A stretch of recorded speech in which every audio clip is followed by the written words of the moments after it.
ಇವತ್ತಾದ ವಿಷಯ ಏನು? ಕಾಡು ಪ್ರಾಣಿಗಳು. Very good. ನಾವೀಗ ಒಂದು ಕತೆ ಕೇಳುವ. ಒಂದು ಸಿಂಹ ಮತ್ತು ವೆರಿ ಗುಡ್. ಒಂದು ದೊಡ್ಡದಾದ ಕಾಡು. ದೊಡ್ಡದಾದ ಕಾಡಿನಲ್ಲಿ ಯಾರಿದ್ರು? ಭಯಂಕರ ಸಿಂಹ. ಸಿಂಹ ಎಂತ ಮಾಡ್ತಾ ಇತ್ತು? ಎಲ್ಲಾ ಪ್ರಾಣಿಗಳನ್ನು ಹೆದರಿಸ್ತಾ ಇತ್ತು. ಪ್ರಾಣಿಗಳೆಲ್ಲ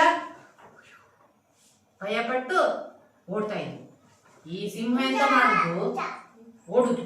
ಸಿಂಹ ದಿನಾಲು ಪ್ರಾಣಿಗಳನ್ನು ಬೇಟೆಯಾಡಿ ಅನೇಕ ಪ್ರಾಣಿಗಳನ್ನು ತಿಂತಾ ಇತ್ತು. ಸಂತೆ ತಿಂಡಿ ತಿನ್ನುವುದಿಲ್ಲ, ಅದು ಕಾಡು ಪ್ರಾಣಿ ಅಲ್ವಾ, ಅದಕ್ಕೆ ಪ್ರಾಣಿಗಳೇ ಬೇಕು ತಿನ್ನಲಿಕ್ಕೆ. ಹೀಗೆ ಇರುವಾಗ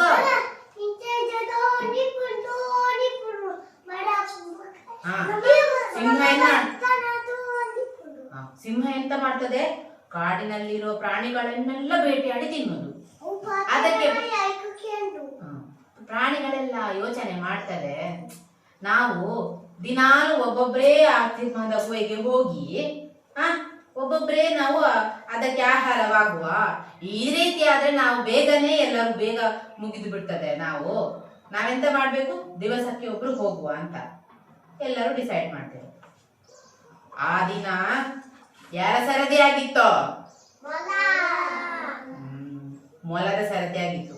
ಮೊಲ ವೆರಿ ಇಂಟೆಲಿಜೆಂಟ್. ಮೊಲ ಬುದ್ಧಿವಂತ, ತುಂಬಾ ಬುದ್ಧಿವಂತ ಮೊಲ. ನೋಡಿ, ಮೊಲ ಎಂತ ಮಾಡ್ತದೆ? ಬೇಗ ಹೋಗುದೇ ಇಲ್ಲ. ಸಿಂಹ ಹೇಳಿತ್ತು ಬೆಳಿಗ್ಗೆ ಬೇಗ ಬರ್ಬೇಕು ಅಂತ.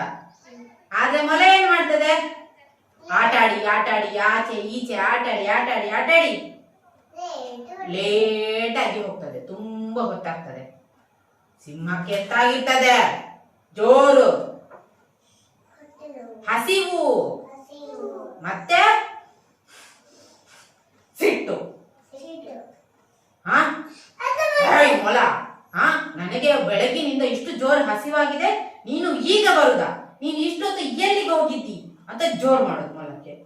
ಅದಕ್ಕೆ ಮೊಲ ಹೇಳಿದ್ರು, ಮೊಲ ಹೀಗೆ ಕೈ ಮುಗಿದು, ಸ್ವಾಮಿ ಮಹಾಪ್ರಭುಗಳೇ ಕ್ಷಮಿಸಿ ನನ್ನನ್ನು. ನನಗೆ ದಾರಿಯಲ್ಲಿ ಒಂದು ಬೇರೆ ಸಿಂಹ ಇತ್ತು. ಆ ಸಿಂಹ ನನಗೆ ಈ ಕಾಡಿನ ರಾಜ ನಾನು, ಎಲ್ಲರೂ ನನ್ನ ಬಳಿಗೆ ಬರ್ಬೇಕು, ಆ ಮುದುಕ ಸಿಂಹನ ಹತ್ರ ಯಾರು ಹೋಗ್ಬೇಡಿ ಅಂತ ಹೇಳಿದ್ದು ಮಹಾಪ್ರಭುಗಳೇ ಅಂತ. ಯಾರಿಗೆ ಹೇಳೋದು? ಸಿಂಹಕ್ಕೆ. ಮಹಾಪ್ರಭುಗಳೇ ನನ್ನನ್ನು ಕ್ಷಮಿಸಿ ಬಿಡಿ ಅಂತ. ಸಿಂಹ ಹೇಳಿದೆ, ಈ ಕಾಡಿನ ರಾಜ ನಾನೇ ಆಗಿರ್ಬೇಕಾದ್ರೆ ಇನ್ನೊಂದು ಸಿಂಹ ಯಾರದು? ಈಗಲೇ ನನ್ನ ಅದರ ಬಳಿಗೆ ಕರ್ಕೊಂಡು ಹೋಗು ಅಂತ ಹೇಳುದು. ಮಲ್ಲ, ಬನ್ನಿ ಮಹಾಪ್ರಭುಗಳೇ ಬನ್ನಿ, ನಾನು ಈಗಲೇ ನಿಮ್ಮನ್ನು ಕರ್ಕೊಂಡು ಹೋಗ್ತೇನೆ ಅಂತ ಜಂಪ್ ಮಾಡಿ ಮಾಡಿ ಮಾಡಿ ಮಾಡಿ ಒಂದು ಬಾವಿಯ ಹತ್ರ ಕರ್ಕೊಂಡು ಹೋಗ್ತದೆ. ಬಾವಿ ಗೊತ್ತಾಯ್ತಾ? ಬಾವಿ ಒಳಗೆ ಏನಿರ್ತದೆ? ಬಾವಿಯ ಒಳಗೆ ನೀರಿರ್ತದೆ ಅಲ್ವಾ?